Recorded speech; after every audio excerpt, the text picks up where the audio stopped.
I feel like I'm about to be interrogated. My name is Gemma. Most people call me Gem. I am 24. I'm from Britain. I'm a cat person. I was born on the 6th of September. I like a quirky style. I also used to have dyed hair, all different colours of rainbow, but I am a natural blonde. I have tattoos. I have a lot of piercings. I like to read. I like to draw. I like to take photos, do photography, videography. I don't know what else is there to say about me? My favourite colour is green. I have green eyes. The day before my 7th birthday, I had a stroke. I have been making YouTube videos for, oh my god, about 6 years, on and off. And never have I been more nervous to film a video than I am about this one today. The day before my 7th birthday, I had a stroke, and this was caused by something known as viral encephalitis. February the 22nd marks World Encephalitis Day. Encephalitis is defined on the NHS website as an uncommon but serious condition in which the brain becomes inflamed or swollen. It can be life-threatening and requires urgent treatment in hospital. Anyone can be affected, but the very young and very old are most at risk. Growing up, I would say, particularly when I was younger, I always had a really determined personality. There wasn't really much that I was scared of. I was always completely willing to try everything at least once, which is sometimes a good thing and sometimes a bad thing. I also was a child who was kind of ahead with things. The thing that I'm thinking of is my swimming lessons. I started my swimming lessons when I was 3 years old, and at my local swimming baths at the time you weren't actually allowed to start until you were 5.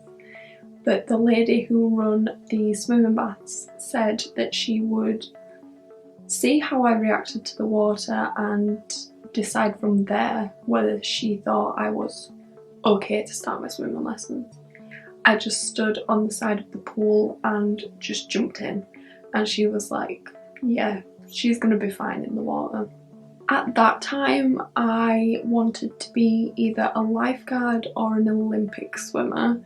I was absolutely fascinated with watching the Olympics and watching the swimming events in particular. I absolutely loved it, and it felt like something that I could do and I had the potential to achieve. And by going to my swimming lessons, I kind of felt like an Olympic swimmer in myself. I was also a high achiever in school. I always got good grades. I always had good school reports. I was that child who never had a bad school report. I really enjoyed school. I loved it.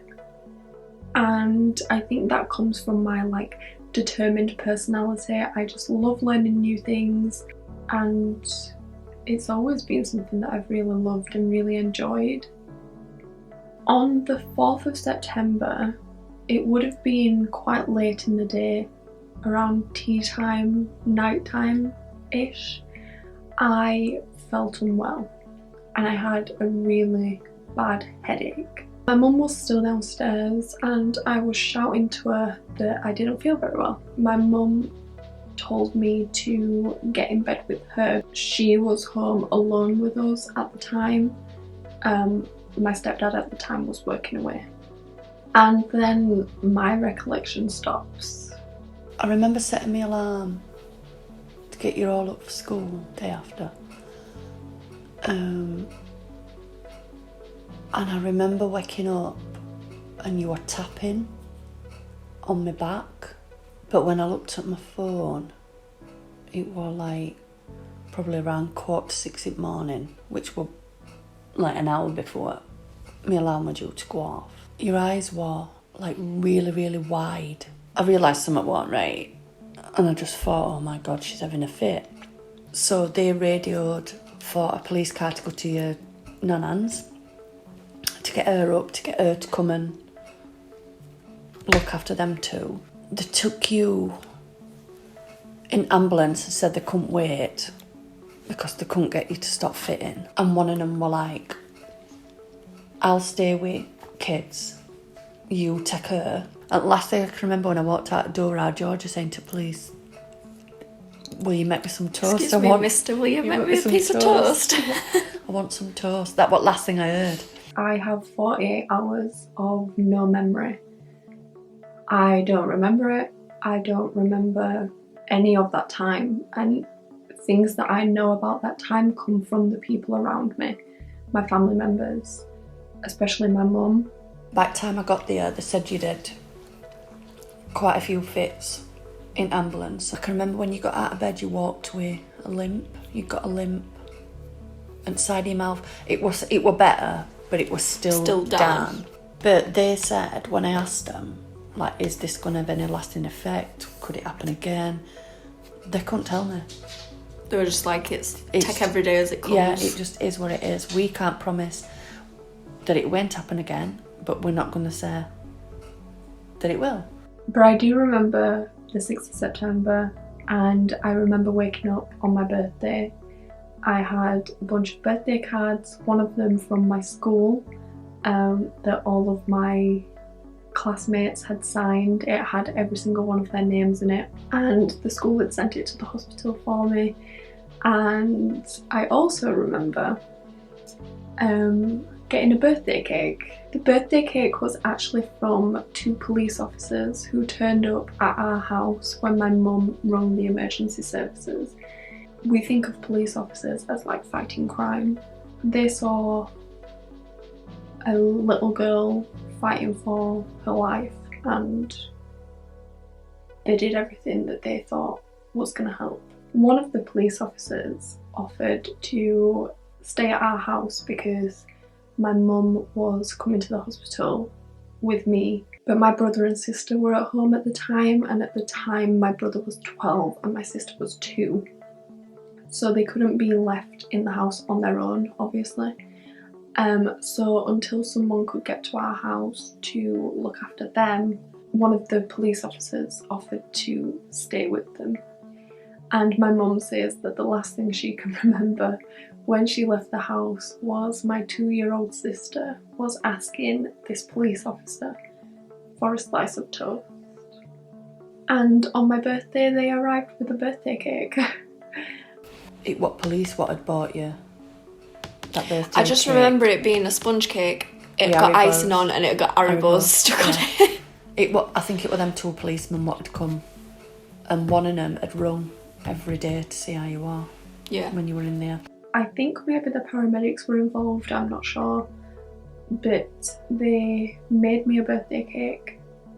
It had icing on it and it had Haribo sweets stuck all over it.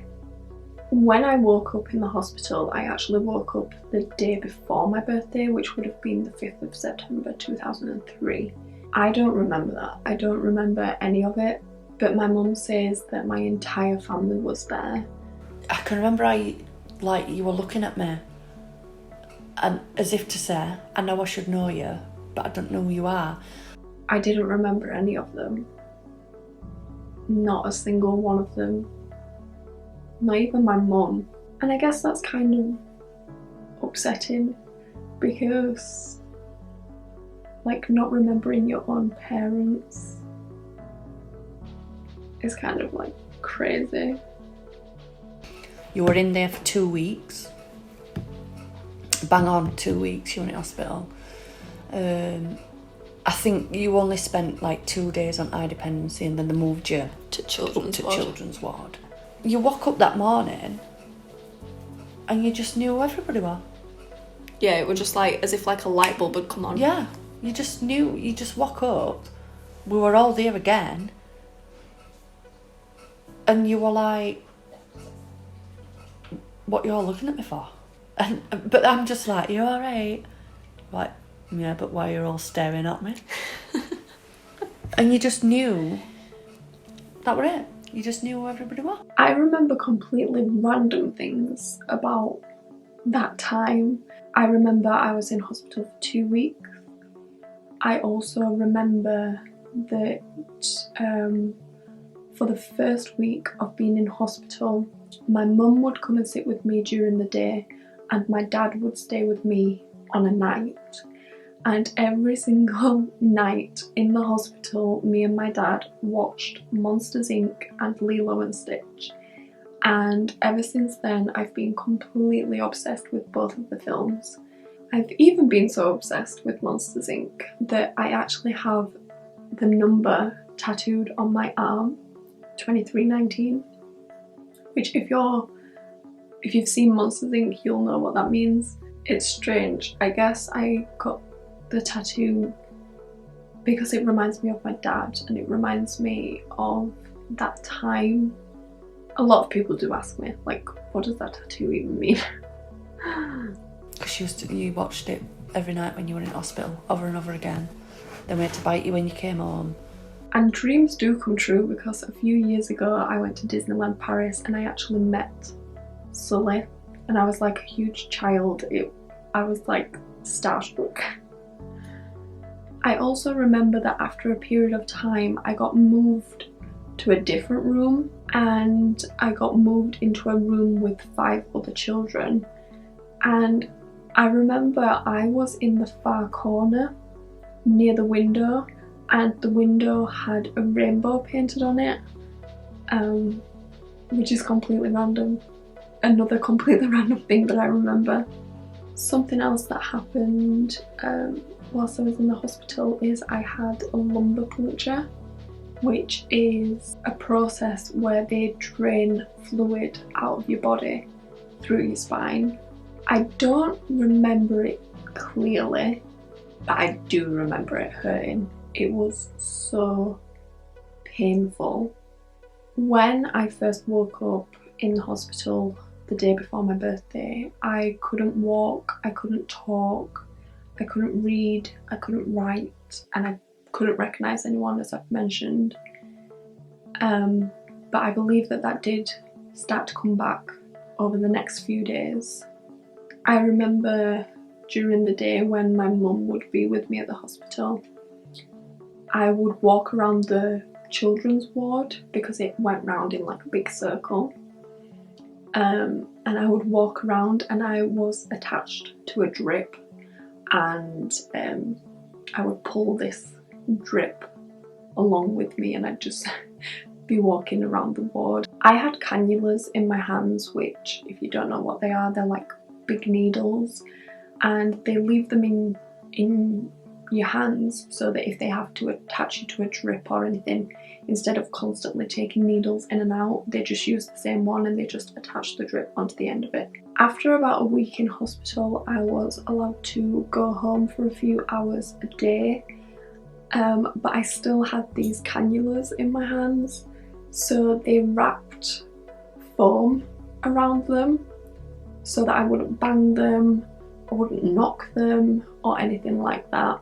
My mum has told me before that when people used to see me with this huge padding on my hand, that people used to think that like I broke my arm or something. I remember taking you in for a sandwich. And you've got all that thing on your arm and they were like, oh, she fell over. No.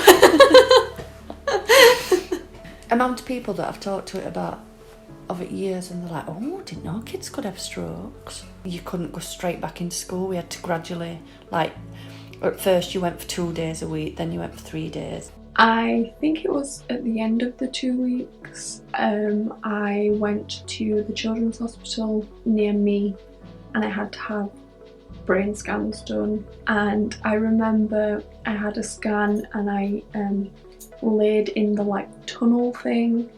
I think it's a CT scan or an MRI scan, I can't remember, but I laid in a tunnel on my back and they play a bunch of loud noises.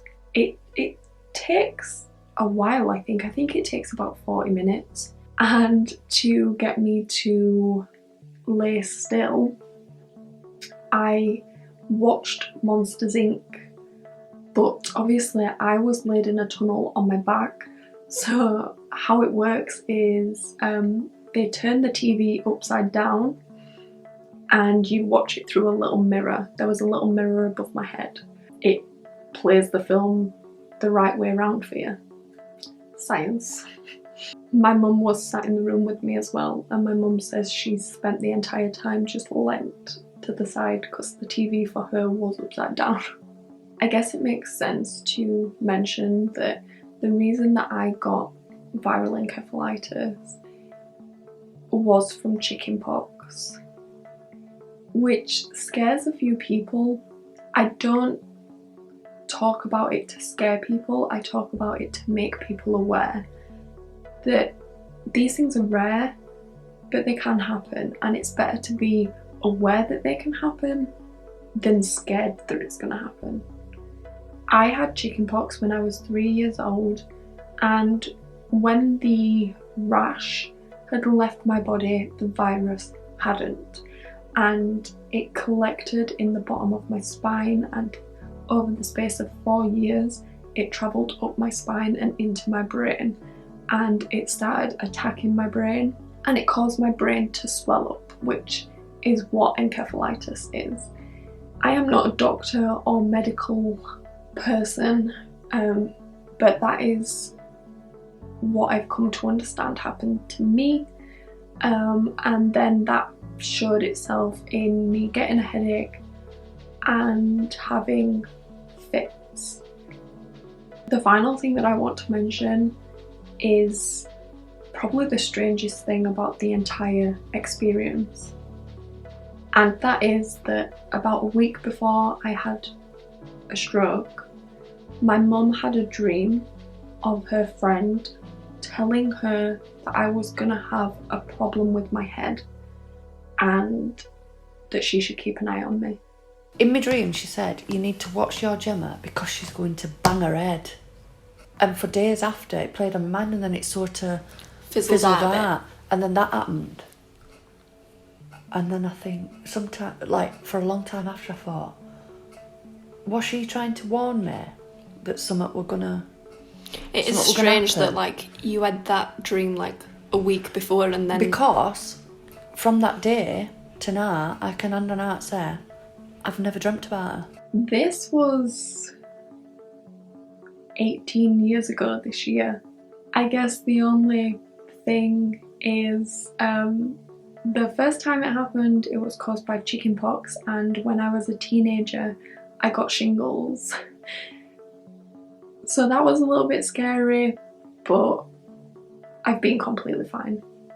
I do get scared when I get a headache. I'm like, oh, please don't let this happen again. But I've been completely fine ever since, and it's been 18 years. I'm making this video for World Encephalitis Day, which is on the 22nd of February. But this year, on the 5th of September, it will actually be 18 years since I got viral encephalitis.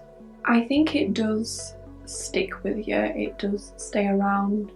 I still have my hospital band that I had on my wrist when I was in the hospital. The writing has completely rubbed off of it, but I do still have it. And yeah, I think it does stick with you. When you've been through something like that, it sticks with you, it sticks with your family. My chances of it happening to me again are no larger than it happening to someone else for the first time. Me and my family are aware now, and that's why I'm making this video, to make people aware that these things can happen and it is scary, but the more you know, the more prepared you would be. And when it happened to me, we didn't have any idea that this was even a thing. I also recently graduated with a degree in English language, which if you'd have told someone that 7-year-old me, who couldn't read, write, walk or talk, was gonna one day graduate with an English language degree, I think people would have said that you were mad. I really hope that you enjoyed this video. I know it's slightly different to the content that I usually make, but I wanted to acknowledge World Encephalitis Day and share my story. Thank you for taking the time to listen. Have a nice day.